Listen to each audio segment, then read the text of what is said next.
Bom dia, irmãos. Graça e paz. Vamos orar para a gente...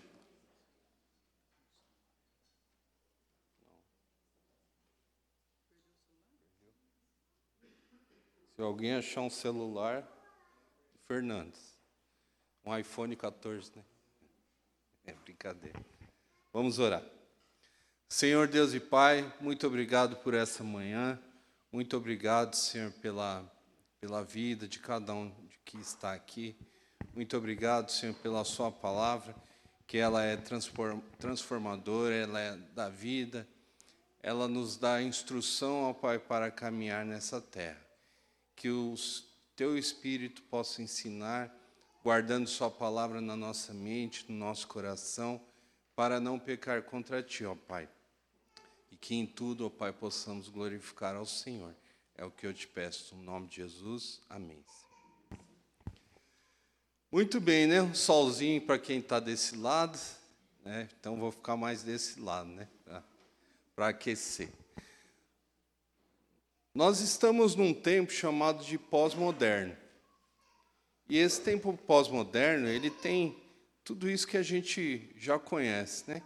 Que é essa correria, parece que existe uma ânsia por viver, nos parecendo que a qualquer momento a gente vai morrer. Sabe, pessoal mais antigo, né, que quando não tinha muito acesso, que aí os pais compravam as coisas, daí a gente ia lá, né, família de 5, 6 irmãos, daí tinha que comer rápido, senão o outro irmão pegava e comia a sua parte também.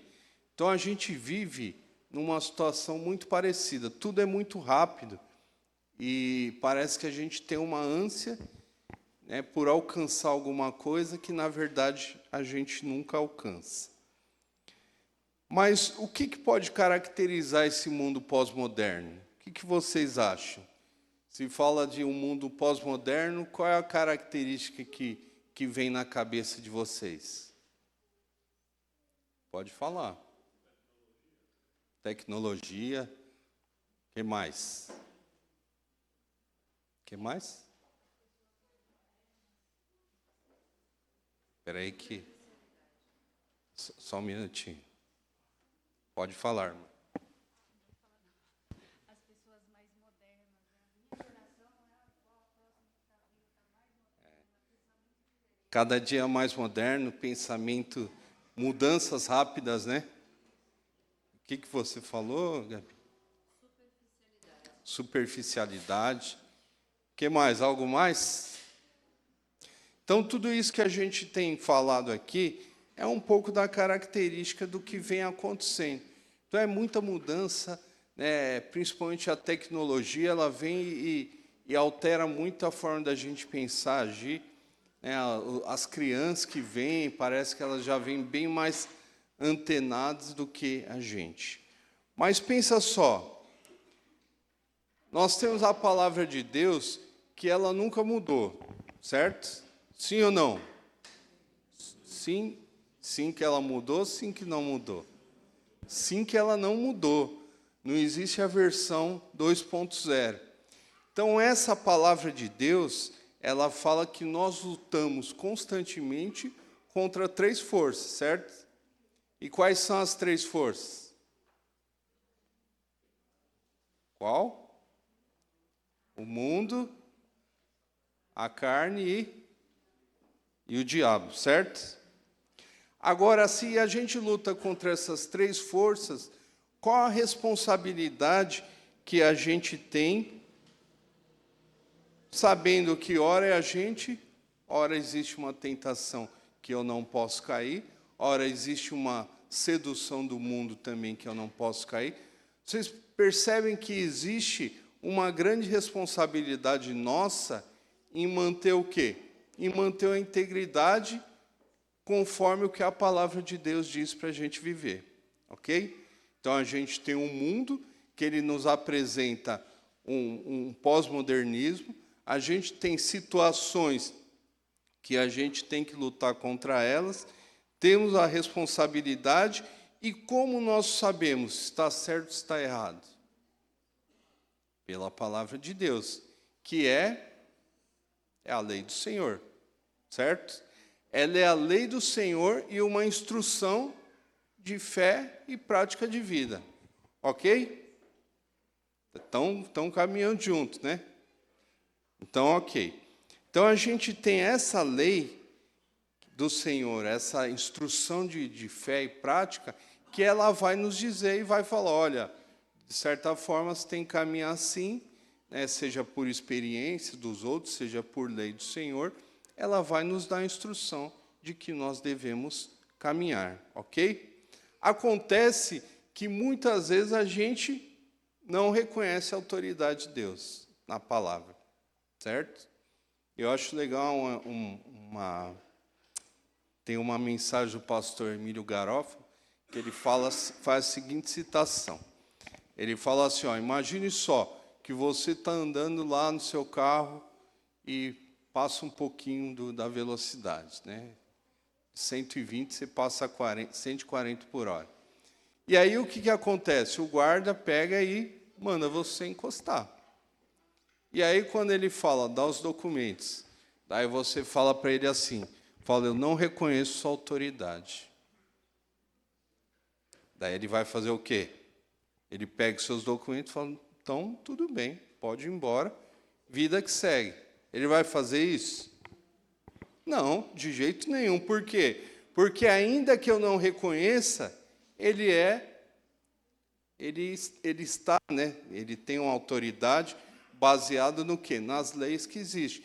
Então ele vai fazer cumprir o quê? A lei que é determinada. Agora pensa só, muitas vezes a gente ou o mundo, ele fala, não reconhece a autoridade da palavra de Deus, não. E a gente fala, então, tá bom, se você não reconhece, toca a sua vida do jeito que está. Mas, na verdade, o fato de não conhecer a lei não nos isenta do quê? De seguir conforme a lei. Ok? Para isso, a Bíblia vai falar o seguinte, que, olha, ela vai te falar que existe aquele que nos defende, certo? Que é o nosso advogado. Só que esse mesmo advogado que nos defende é aquele mesmo que coloca a lei do Senhor aonde? Nos nossos corações. Mas temos uma responsabilidade de quê?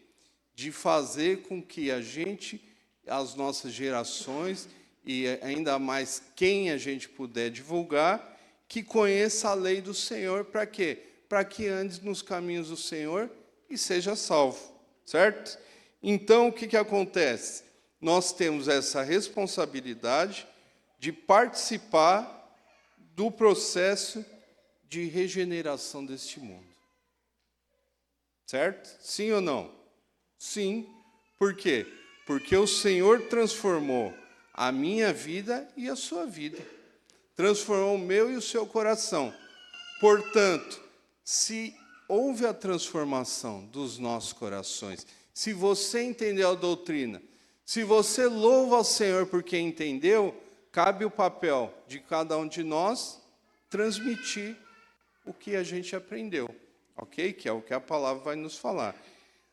E a questão é, o que é que nós estamos deixando para as próximas gerações, seja ela nossos filhos, seja ela quem convive com a gente, seja aluno, seja no meio profissional, o que a gente tem feito em relação à responsabilidade que o Senhor dá para as nossas vidas? E é exatamente disso que nós vamos tratar hoje. Nós vamos falar sobre a história de um rei. E esse rei, quantos aqui conhecem a história do rei Ezequias? Bastante gente. E bastante gente não conhece. E aqui tem, põe em ordem a tua casa, que foi uma coisa que o Senhor falou que nós vamos ver. Quando a gente estuda a palavra de Deus, existe aí alguns livros que são difíceis a gente estudar, né? Então, um deles é Reis, você pegar Crônicas. Por quê? Porque ele vai tratar um período que é um período do quê? É um período que era governado por reis. E nesse período vai falar o seguinte, olha, e esse rei foi bom e fez tudo e andou nos caminhos do Senhor. Ou esse rei fez o que era mal e, consequentemente, teve aí o resultado da sua desobediência. Então, a gente vai estudar, quando vai lendo os livros de reis, ele vai falar sempre isso. E vai levar o quê?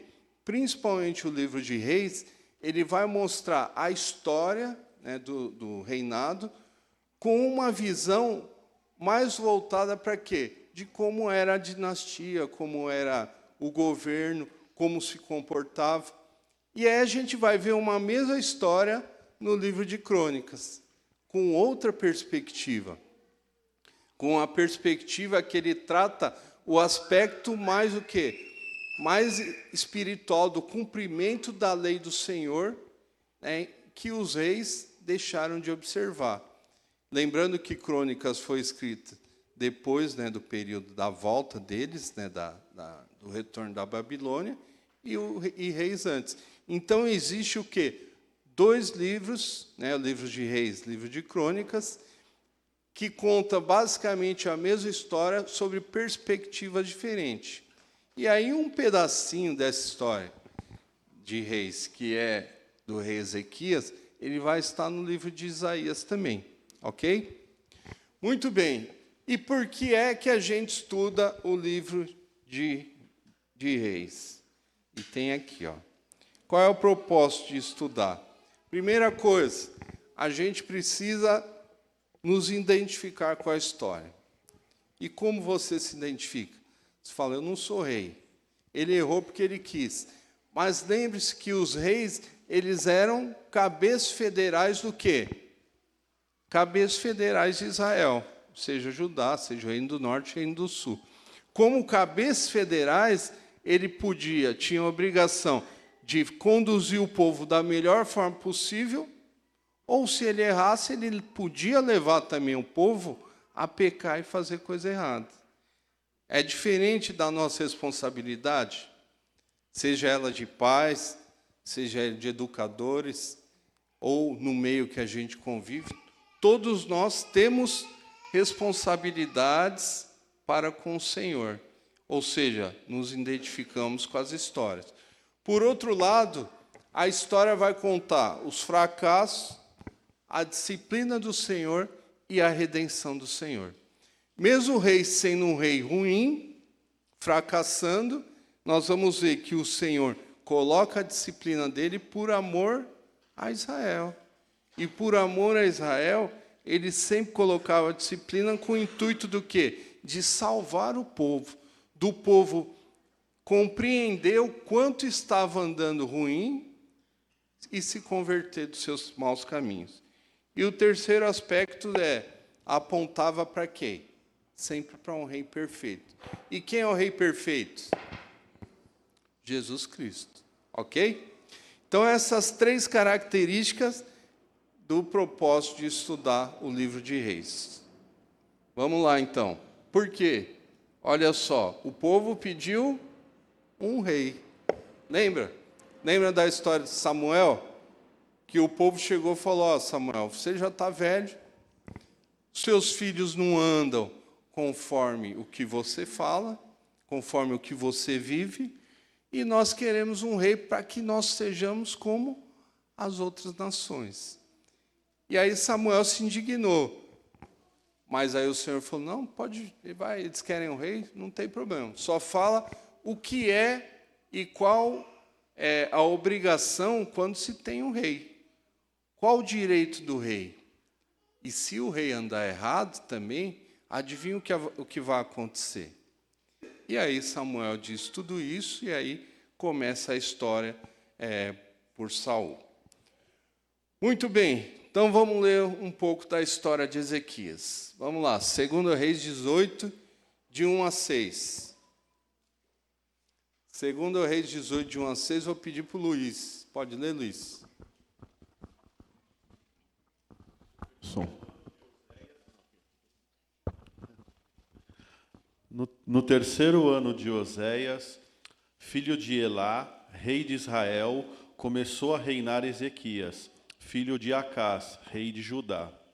Tinha 25 anos de idade quando começou a reinar e reinou 29 anos em Jerusalém. Sua mãe se chamava Abi e era filha de Zacarias. Fez ele o que era reto perante o Senhor, segundo tudo o que fizera Davi, seu pai.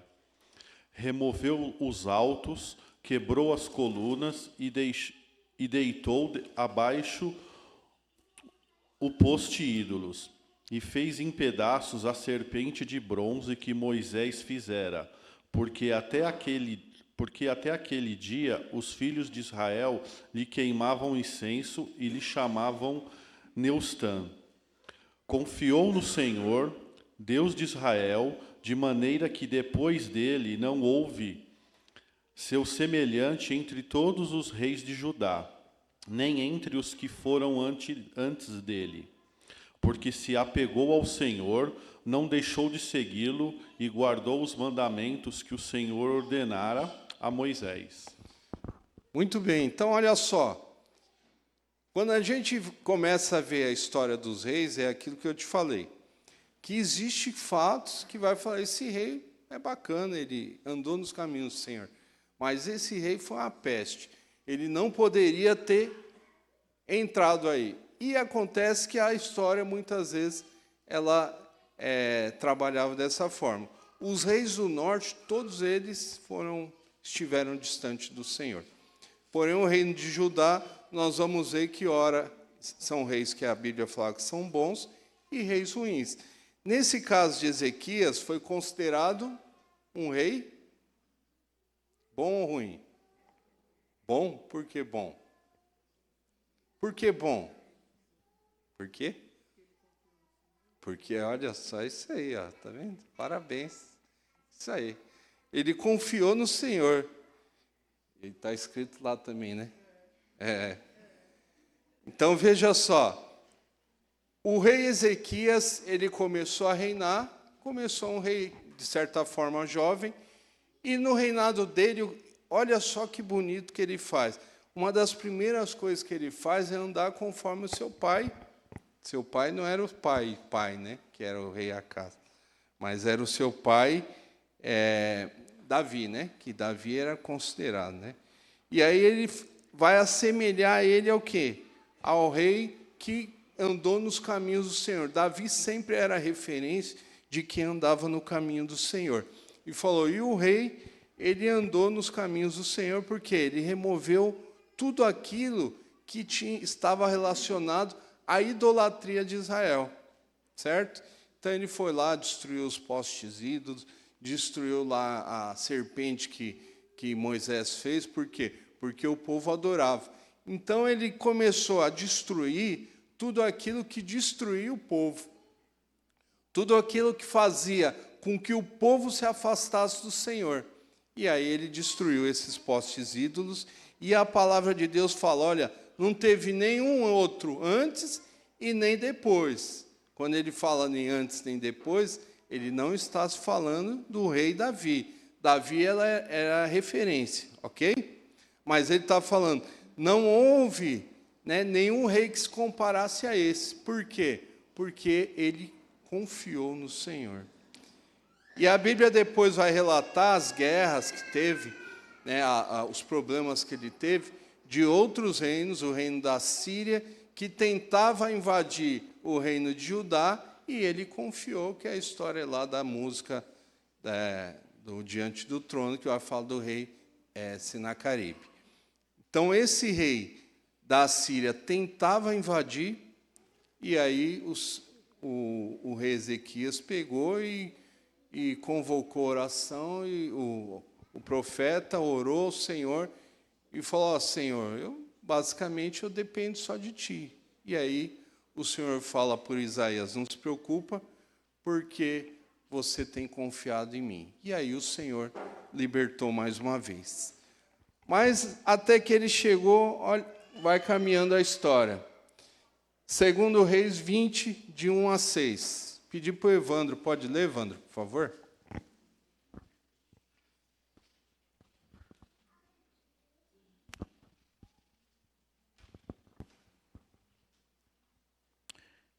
Naqueles dias, Ezequias adoeceu de uma enfermidade mortal.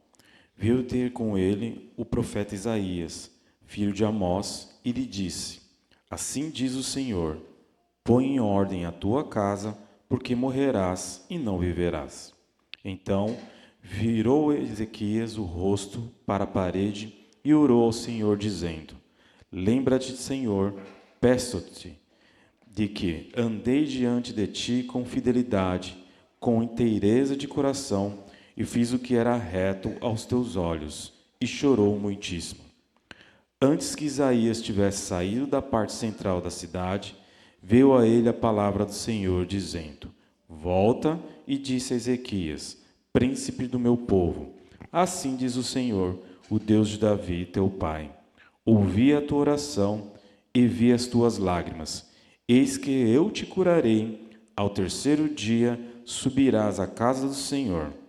Acrescentarei aos teus dias 15 anos, e das mãos do rei da Assíria te livrarei, a ti e a esta cidade, e defenderei esta cidade por amor de mim e por amor de Davi, meu servo.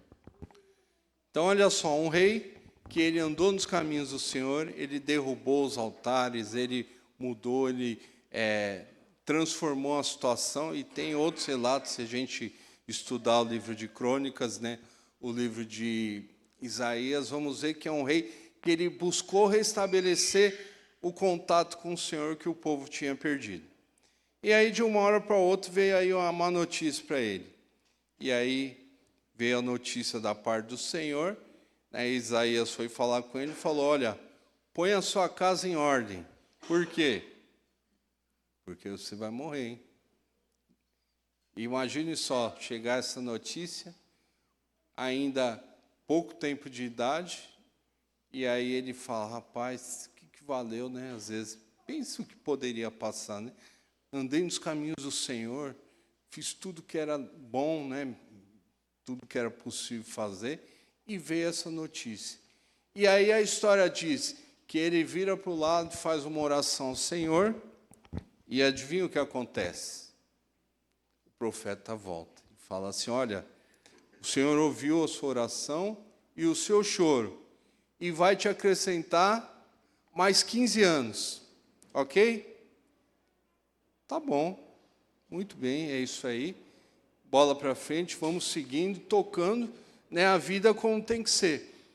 Porém, veja só, muitas vezes a gente usa essa mensagem para falar: olha, o Senhor escuta a oração e transforma baseado no quê? No pedido que você fez e numa oração sincera. Mas não foi isso, e não é isso que o texto diz. Diz que o Senhor ouviu a oração e acrescentou 15 anos. Só que o Senhor tinha um propósito na história. E qual o propósito? Nós vamos ver que, nesse período, Ezequias ainda não tinha o quê? Não tinha um filho. Porém, lembra só que a história dizia que o Messias viria da linhagem de quem? Da linhagem de Davi. Então, da linhagem de Davi, teria que ter o quê? Tinha que ter tanto o pai como o filho, certo? E assim foi sucessivamente, que teria que ir até o final.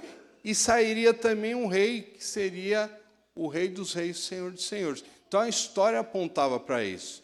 Então a gente percebe aqui que existia um propósito que o Senhor falou. Então o Senhor falou para ele: ó, põe em ordem a tua casa. Daí, quando ele ora, o Senhor fala também: ó, eu ouvi sua oração e vi as suas lágrimas. Só que o Senhor não isentou ele do quê? Do põe em ordem a sua casa.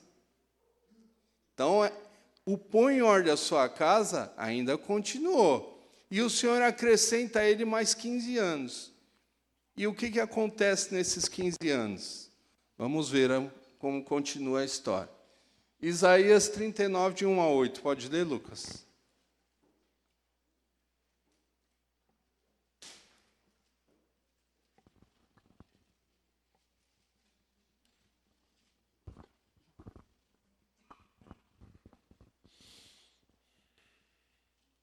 Nesse tempo, Merodach-Baladã, filho de Baladã, rei da Babilônia, enviou cartas e um presente a Ezequias, porque soube que estivera doente e já tinha convalescido. Ezequias se agradou disso e mostrou aos mensageiros a casa do seu tesouro, a prata, o ouro, as especiarias, os óleos finos, todo o seu arsenal e tudo quanto se achava nos seus tesouros. Nenhuma couva houve, nem em sua casa, nem em todo o seu domínio, que Ezequias não lhe mostrasse. Então Isaías, o profeta, veio ao rei Ezequias e lhe disse: Que foi que aqueles homens disseram e de onde vieram a ti? Respondeu Ezequias: De uma terra longínqua vieram a mim da Babilônia. Perguntou ele: Que viram em tua casa? Respondeu Ezequias: Viram tudo quanto há em minha casa, coisa nenhuma a nós, meus tesouros, que eu lhes mostrasse. Então disse Isaías a Ezequias: Ouve a palavra do Senhor dos Exércitos. Eis que virão dias em que tudo quanto houver em tua casa, como o que entesouraram teus pais até o dia de hoje, será levado para a Babilônia, não ficará coisa alguma, disse o Senhor. Dos teus próprios filhos que tu gerares, tomarão para que sejam eunucos no palácio do rei da Babilônia. Então disse Ezequias a Isaías: Ou é a palavra do Senhor que dissestes, pois pensava, haverá paz e segurança em meus dias. Olha só, hein? Olha só como a história continua.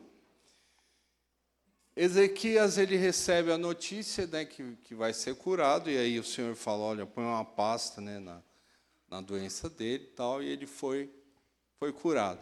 E aí chegou até, basicamente, a Babilônia, que Ezequias tinha sido curado. E o rei da Babilônia falou: olha, vai uma comitiva lá e leva presentes para eles. Olha que legal, não é? Bonito, não é? Leva lá com a comitiva presente, vê como ele está, como está o reino dele, vê o que eles têm. Muito bem. Então, chegou lá e Ezequias vê tudo isso aí, possivelmente pode ter pensado, falou: nossa, olha, bacana esse outro rei, né? Imagine só agora, fazer uma aliança com um dos maiores impérios que pode existir na época. E aí ele fala: olha só, olha o que eu tenho de bom. E aí começou a apresentar. E apresenta isso, apresenta aquilo, e mostra tudo e tal.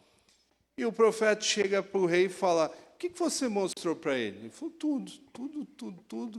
tudo de bom que existe no meu reino, tudo que a gente conquistou, toda a beleza que existe. E aí o profeta falou: olha, deixa de ser ingênuo. Não falou assim, mas é a gente, lógico, trazendo para o entendimento. Deixa de ser ingênuo, por quê? Porque vai chegar um dia que tudo que você tem, inclusive os seus filhos, vai para eles. Olha só o que aconteceu, né? Muitas vezes ele achando que era uma visita de paz, uma visita, né, de amigável, e já tinha gente de olho em tudo que ele tinha. E aí o que aconteceu?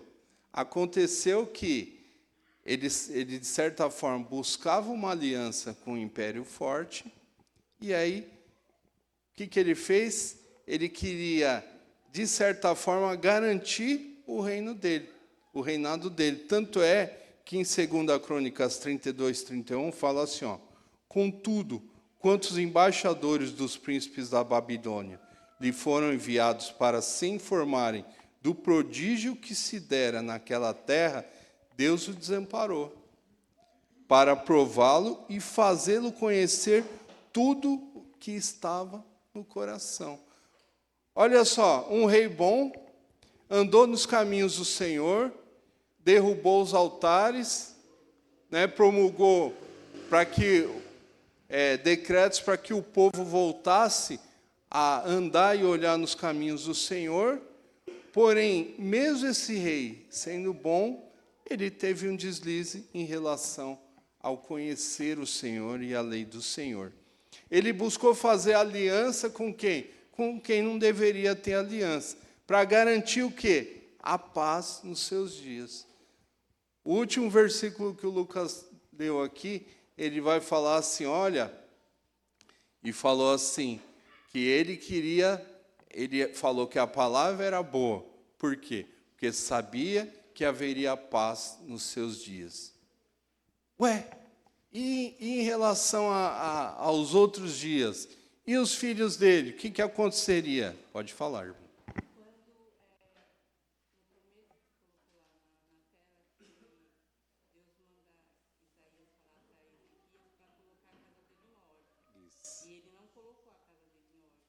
É isso.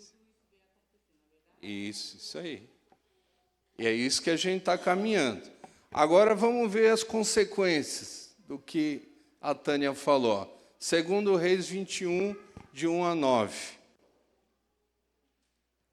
Pedi para a Adriana. Pode ler, Adriana? Segunda Reis 21, de 1 a 9.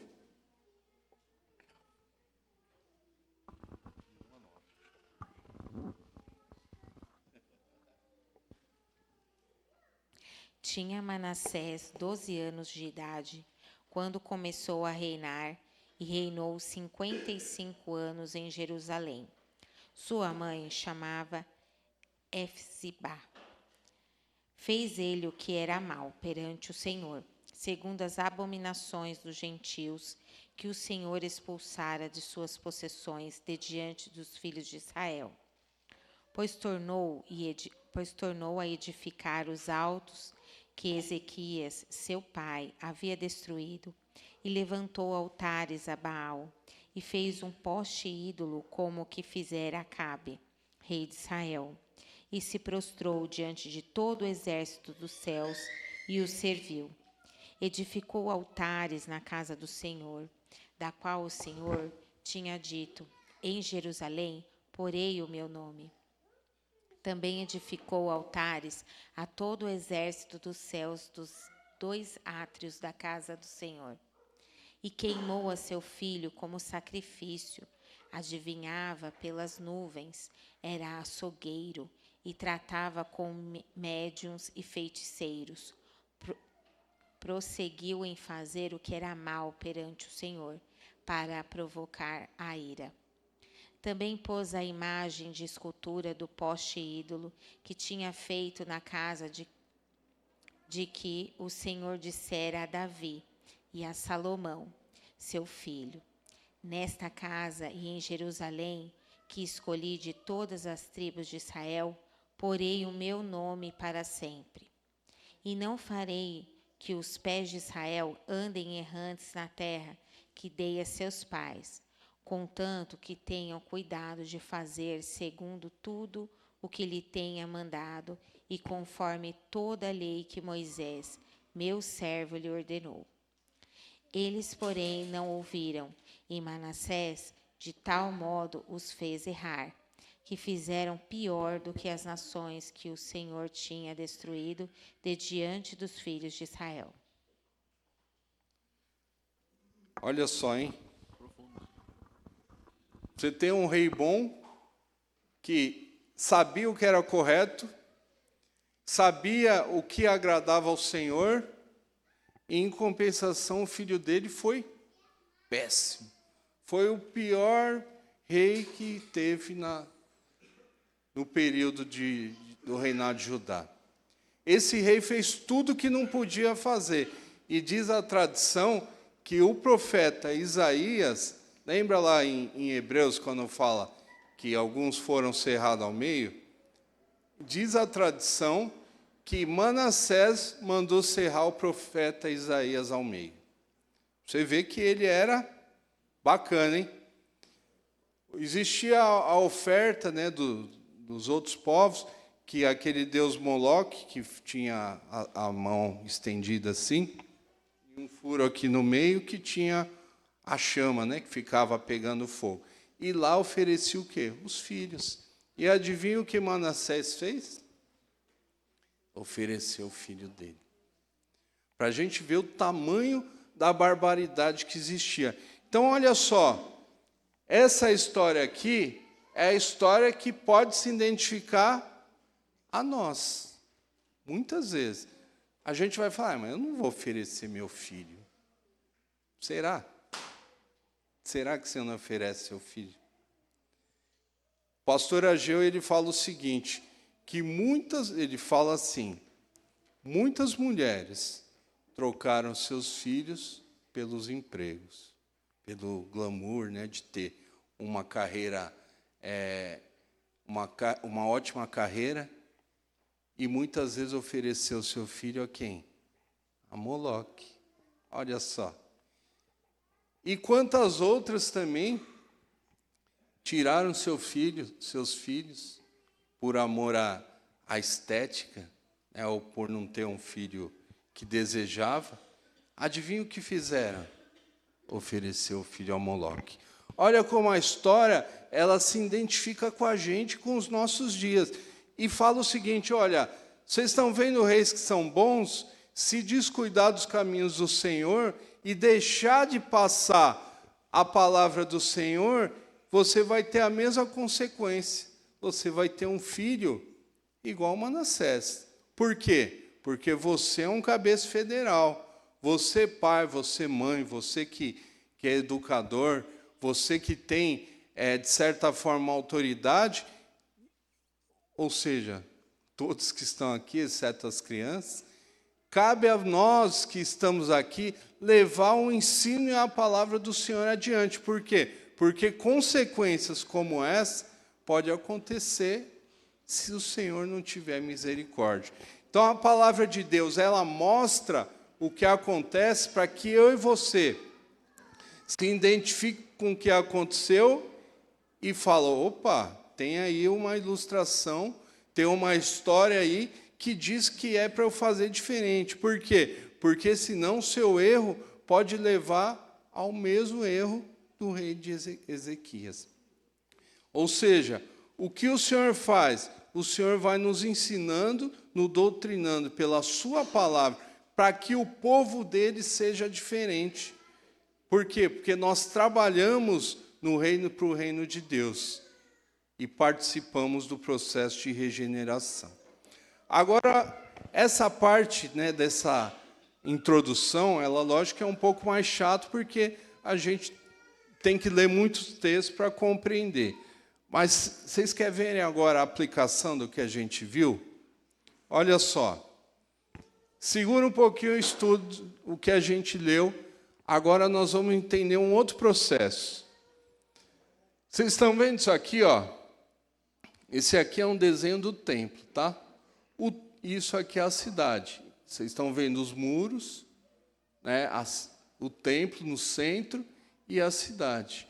Por que é que a gente, quando vê essa figura, qual o entendimento que a gente tem do Senhor falar para colocar o templo no centro da cidade? Por quê? Vocês têm ideia? Por que o templo tem que ser uma coisa central? Ele tem que ser central por quê? Porque ele é muito didático. Ou seja, a gente tem que entender, o povo tem que entender qual é a centralidade da vida dele. O templo em si não é esse templo que a gente tem aqui. Porque em Cristo nós vamos ver que o templo somos nós. Mas o templo simbolizava o quê? A adoração que o povo fazia ao Senhor. Então, nunca esqueça da adoração. E para você adorar o Senhor, você tem que compreender a palavra do Senhor. Ela tem que estar no seu coração e no meu coração. Senão a gente não compreende o que é o Senhor para as nossas vidas. E, consequentemente, é difícil eu passar o que eu não compreendo. Então, o templo tinha um aspecto didático, demonstrando a centralidade da adoração. A destruição e o descuido com o templo tinham um aspecto de afastamento do Senhor, por não observar a lei. Vocês lembram da história de Daniel e os amigos dele? Sim, né? Acho que a maioria lembra, não lembra? Olha que proposta bonita que ele teve. Falou o seguinte, olha, a melhor escola a melhor faculdade que existe no mundo é na Babilônia. Eu vou pegar os seus filhos, eu vou levar para a faculdade, não se preocupa, eu vou pagar tudo. Além de pagar tudo, eles vão comer do melhor, do bom e do melhor. Vou dar veste para ele, ensino. Não se preocupe, seu filho vai sair daqui 4, 5 anos, formado na melhor faculdade, apto para quê? Para governar qualquer reino. Ok? Não é uma proposta boa? Só que acontece que, chegando lá, Daniel e seus amigos fizeram o quê? Eles rejeitaram a comida do rei. Eles rejeitaram mesmo o rei. E aí o rei fala o seguinte, olha, eu vou trocar o nome de vocês para colocar nomes babilônicos. Por quê? Porque o rei estava fazendo o quê? Ele estava destruindo o quê? O aspecto cultural que ligava à adoração. Então eu vou colocar nomes que exaltam o quê? Principalmente deuses da Babilônia. E ele tirava a característica do quê? Do povo de Israel, para que eles compreendessem uma nova cultura, tivesse um outro pensamento. E quando se mexe com a cultura, você vai descaracterizando um povo. E isso acontece nos nossos dias. Isso acontece há muitos e muitos tempos. Olha só, a gente está falando lá da época dos reis, que eles invadiam, eles pegavam os adolescentes, as crianças, eles doutrinavam essas crianças e mudavam o quê? Mudava o chip dela, né? Mudava a cabeça dela. Para quê? Para que elas tivessem uma compreensão de outra cultura, de outra adoração e de outro Deus.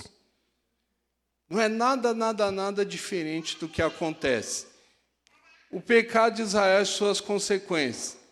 2 Reis 20, 18. Só para lembrar vocês, olha o que o Senhor falou. 2 Reis 20, 16 a 18. Então disse Isaías a Ezequias, ouve a palavra do Senhor.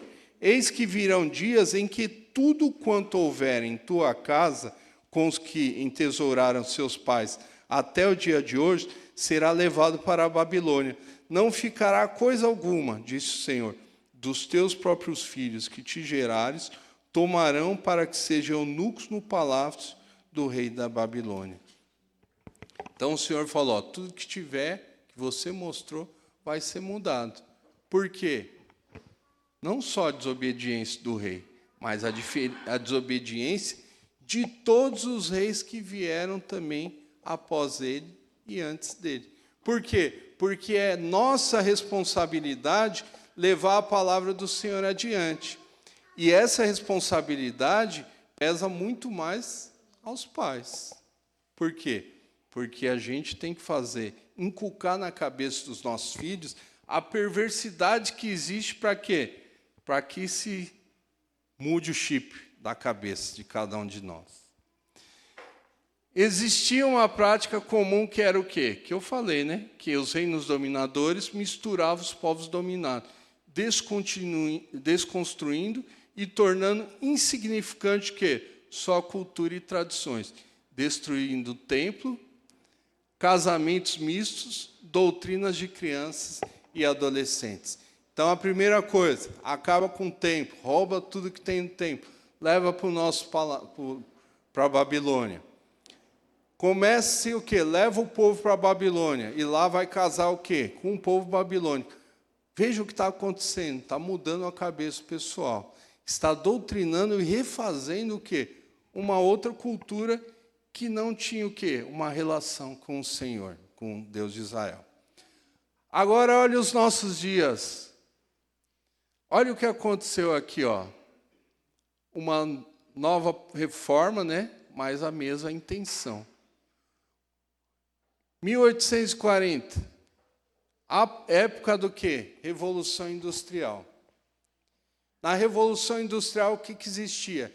Existia, na época, um domínio, logicamente, de quem tinha mais força, mais poder, que isso é inquestionável, né? Fazia-se com que o povo fosse maltratado, E aí a gente tem que compreender muito bem isso, que na época existia assim os burgueses, né, vamos falar assim, e esses burgueses eles faziam com que vamos fazer o seguinte, ó, comece produção em massa, precisa de mão de obra, ok? E precisa de produção em massa.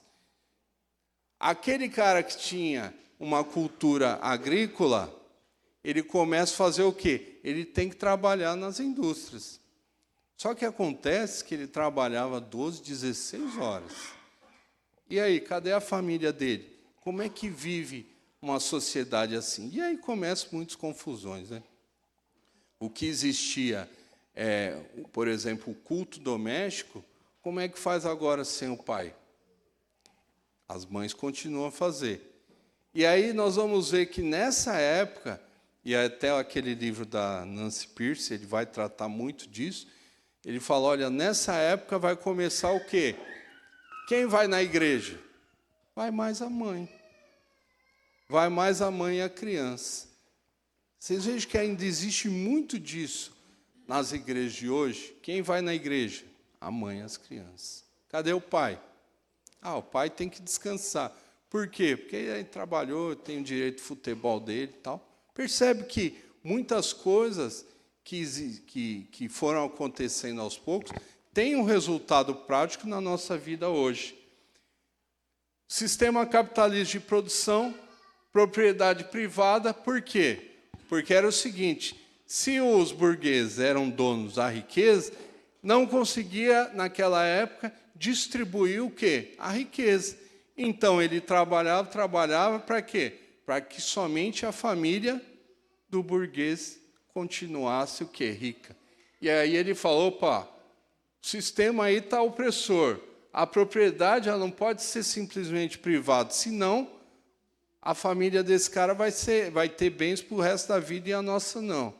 A família deles, mantendo a riqueza, fica com eles. Aí, logicamente, não existe uma liberdade, e ele trata também a religião como perversa. Por quê? Porque atribui-se, principalmente aos calvinistas, que falavam o seguinte, não, um dos mandatos é chamado mandato cultural. Então, você tem que produzir, e você tem que respeitar o seu senhor. Vocês veem como também existe perversidade em quem prega a palavra. E não é diferente de hoje, não. A gente vê isso acontecendo. E aí, quando pregava isso, e fazia com que as pessoas se conformassem com a situação dela de trabalhar 12, 16 horas e continuar para o resto da vida dela como se fosse uma casta, e aí veio aí um cara chamado Karl Marx, e falou, olha, a gente luta contra isso aqui.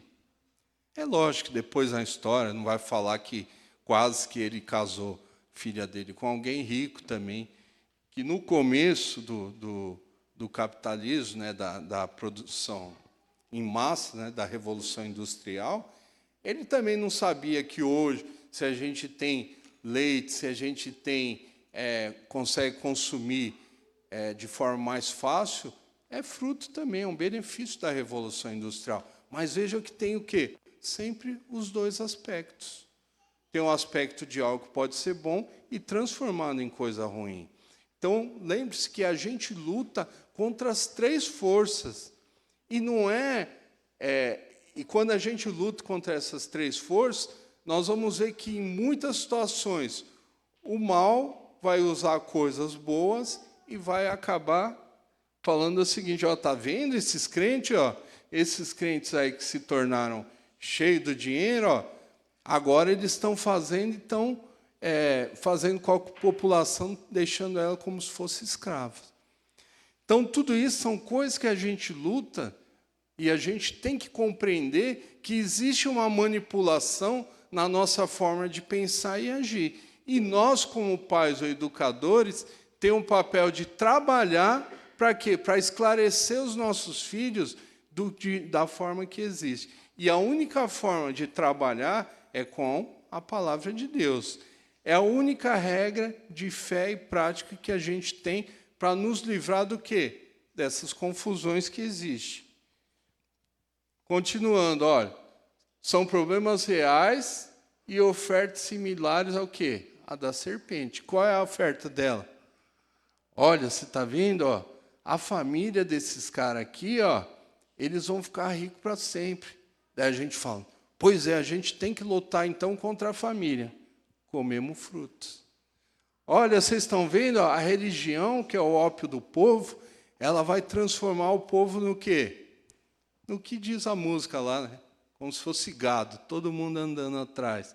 E aí a gente fala, não, a gente tem que se libertar. Comemos frutos. Agora vocês querem ver, ó, dentro do pós-modernismo, Aldous Huxley, de 1932, ele gerou aí uma teoria chamada insignificância. Vocês sabem o que é a teoria de insignificância? Quer dizer o seguinte, ó, esse cara aqui, ó, ele era um pensador, vem de família rica, e ele falava o seguinte, que existia coisas que a gente que aparentava uma possível liberdade, mas não existia.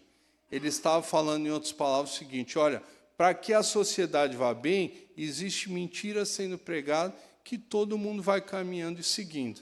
Ok? Então, a gente tem que se libertar.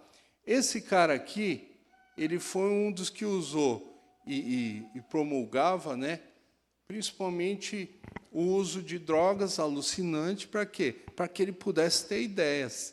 Então, ele via mais ou menos Deus em tapete, Deus falando com ele, mais ou menos coisa assim. E aí, na época lá dos hippies, usaram muito disso aqui, muito das teorias de quem? De quem falava o seguinte, olha, não, a gente tem que se libertar. Você tem que se libertar, por quê? Porque você está seguindo somente o quê? Somente uma boiada. Então, não é assim, não. E aí ele vai lá e a gente tem músicas com aquela vida de gado, sabe? Que fala vida de gado, povo marcado, o povo feliz. Ou músicas que falam que você queria poder tomar banho com chapéu. E por aí vai. Ou seja, você está vendo o sentido que existe as coisas? Será que realmente eu preciso participar do culto da ceia do Senhor para servir ao Senhor? É esse tipo de questionamento que ele traz, a insignificância, que ele fala, eu não preciso participar da igreja, não. Por quê? Eu não preciso participar da igreja porque o Senhor está em todo lugar. Olha a teoria da insignificância entrando no coração. E aí, quando a gente vê, o povo se desviou do quê? Da lei do Senhor. Dentro do pós-modernismo, temos aqui Jacques Derrida, que ele fala o seguinte, ele fala sobre o método do desconstrutivismo, que ele fala, o desconstrucionismo é o método através do qual se retira o significado de um texto para se colocar a seguir o sentido que se pretende ter. Vocês já viram que muitas vezes a gente chega até a igreja, a gente muda os textos para quê? Para ser mais conveniente ao que a gente pensa. E aí você funda uma igreja dizendo que o Senhor, ele é um Deus de amor, simplesmente, e ele não vai trazer juízo sobre um povo ruim. O povo não precisa andar conforme a palavra de Deus, por quê? Porque Deus ama a todos. É uma lâmina para trás que você tinha falado sobre. Eu gostei muito dá certinho o que o João falou sábado, né, para os homens, né, que ele falou sobre o Salmo 128, tal, aquele que teme ao Senhor anda nos seus caminhos. E falou sobre o homem, sobre a família, né? E o papel do homem em levar a sua casa nos caminhos do Senhor e tal. E o que você está falando, para você ver como isso é atual realmente. Eu particularmente, eu creio que é uma obra maligna e satânica, porque querem destruir mesmo realmente o pensamento cristão, mesmo assim, de uma forma terrível, né? O João falou sobre a responsabilidade do homem em levar, e é o papel do homem. E engraçado que você falou, realmente é isso. Principalmente no nosso meio, né? O presbiteriano tem muito, né? Trabalhar e tal, sustentar, e a mulher leva. E pro homem é como se fosse, não, o homem não pode ser espiritual, não pode orar, é a responsabilidade da mulher. Tem muito isso no nosso meio, né? E falando dele, né? E falando de um pastor também, que o ano passado a gente estava participando de um congresso de pais e professores lá na igreja do Weber Campus, muito bom mesmo também. E ele estava falando justamente sobre isso, sobre a destruição. Eles querem e no dia foi o Mauro Meister que estava pregando. E o Mauro Meister ele faz parte de educador, né? Ele de um conselho lá, não sei muito bem do conselho. E ele estava falando que eles querem destruir as escolas confessionais. Eles querem destruir com o pensamento marxista. Por quê? Por causa desse pensamento que eles acham que toda a história é marxista, né? Querem destruir o pensamento e tal. Então eu penso assim, em particular, é uma coisa diabólica o que estão fazendo. Lembrando que por trás desse pessoal aí existe o próprio Satanás, tá? A gente pensa assim que Satanás é só simplesmente o fato de vai lá, expulsa o demônio, está tudo certo. Não é isso não, gente. Por trás de grandes ideias como essas que a gente viu, tem o dedo de Satanás também. O Ivan que fala.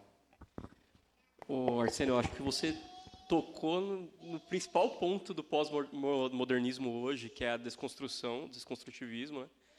Principalmente da linguagem. Eu acho que é uma das maiores dificuldades que a gente enfrenta hoje, não só pela linguagem neutra, que está em evidência, que é uma forma de desconstrutivismo, mas eu acho que até nos debates, principalmente debates acadêmicos, ou quando você vê os caras sendo cancelados na internet, dá para perceber que as pessoas elas escolhem o sentido que vão dar, a depender de quem está falando. Elas não se apegam à literalidade do que foi dito, geralmente, né?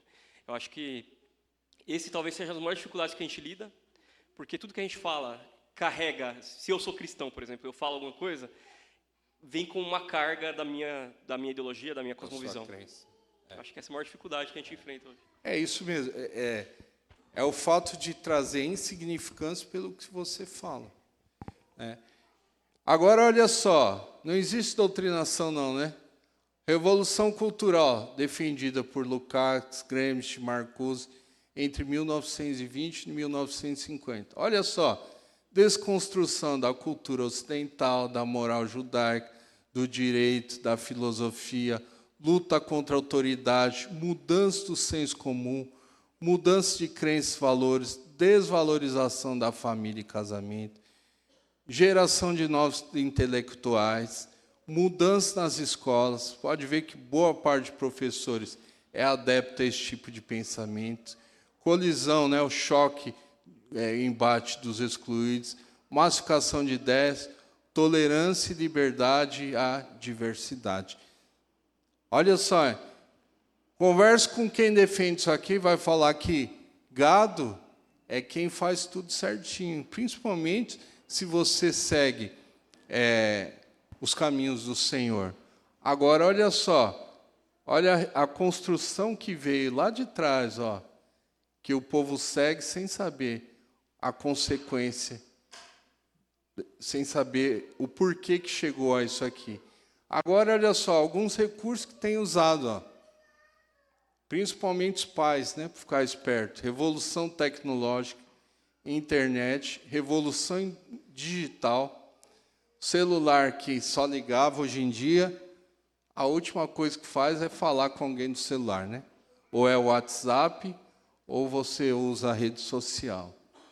WhatsApp, Facebook, Twitter, TikTok, Instagram, Reels, coisas que a gente fica o quê? Inteligência artificial, internet. Tudo coisas que envolve e muda a nossa forma de pensar e de agir. Eu recebi aí, a Tati mandou no nosso grupo, do Pequenos Grupos, um vídeo lá que tratava muito isso aqui, ó, que ele fala de como a população vai ficando emburrecida sem perceber que muitas atitudes que a gente tem é por conta de quase tudo isso aqui. Isso vem mudando a cultura da nossa sociedade. E a gente acha que é simplesmente uma evolução natural da nossa forma de pensar e agir.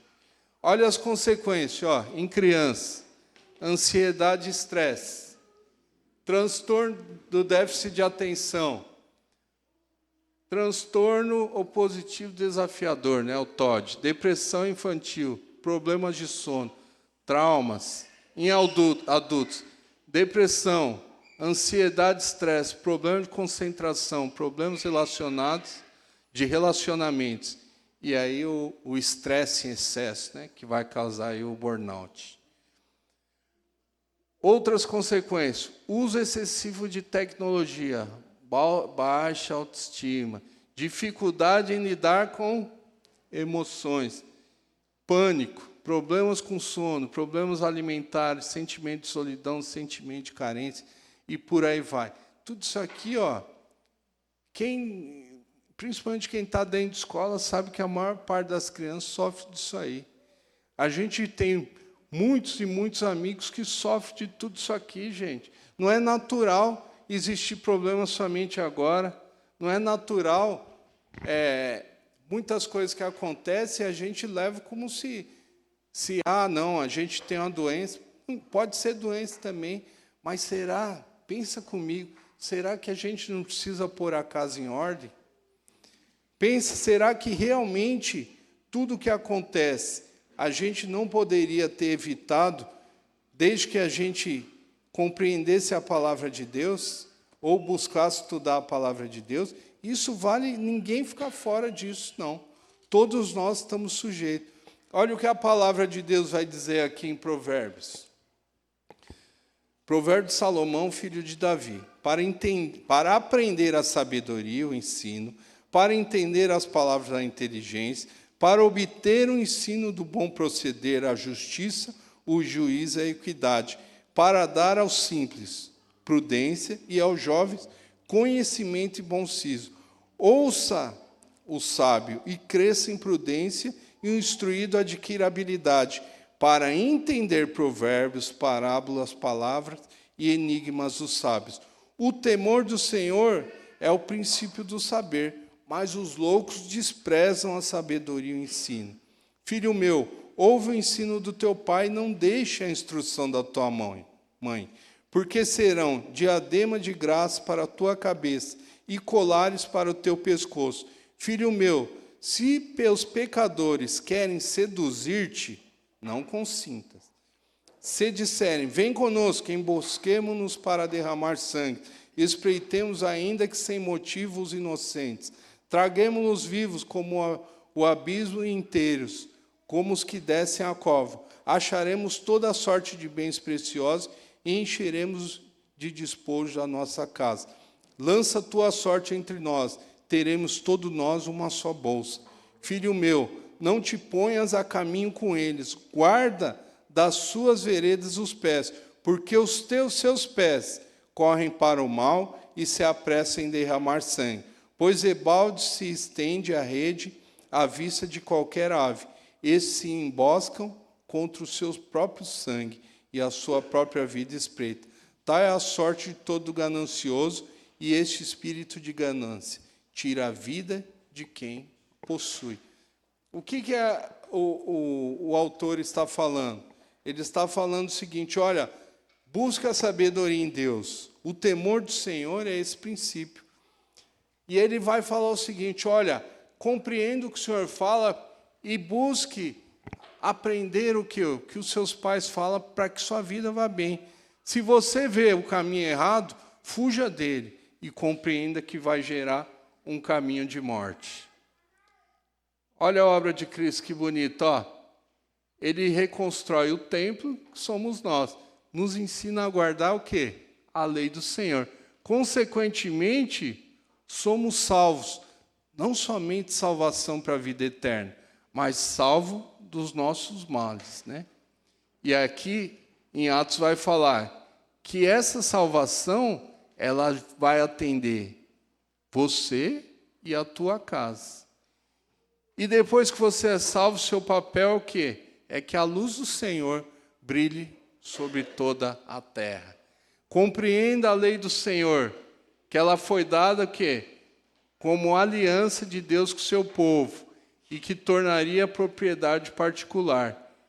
E por meio do povo de Deus demonstrava os benefícios em viver com a comunhão do Senhor. Ao desprezar a lei, você deixa de dar um importante testemunho diante das pessoas, menosprezando a vida que recebemos em Cristo. E aqui ele fala, por outro lado, não devemos praticar a lei como alguém que se considera melhor que os outros, mas como alguém que dá testemunho acerca das virtudes daquele que te chamou das trevas para a luz. Ou seja, a necessidade, temos aqui, necessidade de uma vida prática com a lei do Senhor. Nada adianta receber o ensino do Senhor se você não cumpre. A lei do Senhor, o ensino do Senhor serve também para quê? Para rejeitar outras normas de vida. Vocês viram aqui o que a gente viu? Doutrinação que existe na vida, que existe teorias para acabar com o quê? Para acabar principalmente com o homem. Por quê? Porque a gente vê a consequência dessas teorias. E aqui fala, a palavra de Deus nos ensina a rejeitar outras normas de vida.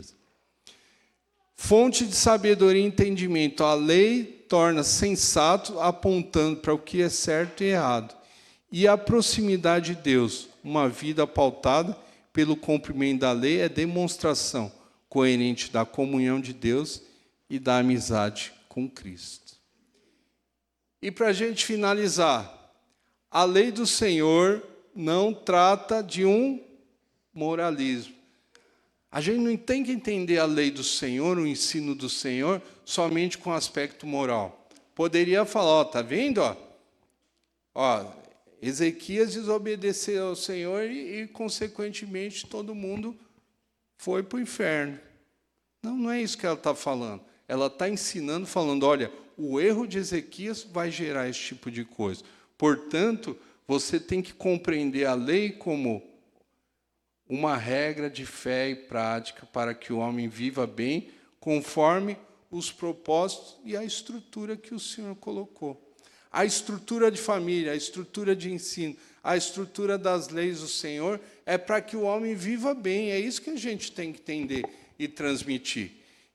E terminando aqui, a gente tem o versículo aqui de Timóteo 3, 16 e 17. Toda a Escritura é inspirada por Deus e útil para o ensino, repreensão, correção, para a educação na justiça, com qual finalidade? Que o homem de Deus seja perfeito e perfeitamente habilitado para quê? Para toda boa obra. Então lembre-se, a história do rei Ezequias, ela vai trazer o quê? A nossa história de pessoas que cumprem a vontade do Senhor, mas que, por algum motivo, esquece de guardar a lei do Senhor. Deixando de guardar a lei do Senhor, você pode fazer, entregando seu filho, para quê? Para o caminho da maldade. Lembrando que a gente luta contra as forças deste mundo, seja mundo, carne, seja o diabo, e a gente, como pais, educadores, como aqueles que ensinam, deve mostrar que a esperança está onde? Na lei do Senhor. É a lei do Senhor que vai fazer com que o homem viva bem e perfeitamente habilitado para toda boa obra. Amém? Vamos orar. Senhor Deus e Pai, muito obrigado por essa manhã. Que o teu ensino, Senhor, fale ao nosso coração, nos instrua e nos ensine a guardar e a transmitir a sua palavra, Pai. É o que te pedimos no nome de Jesus. Amém, Senhor.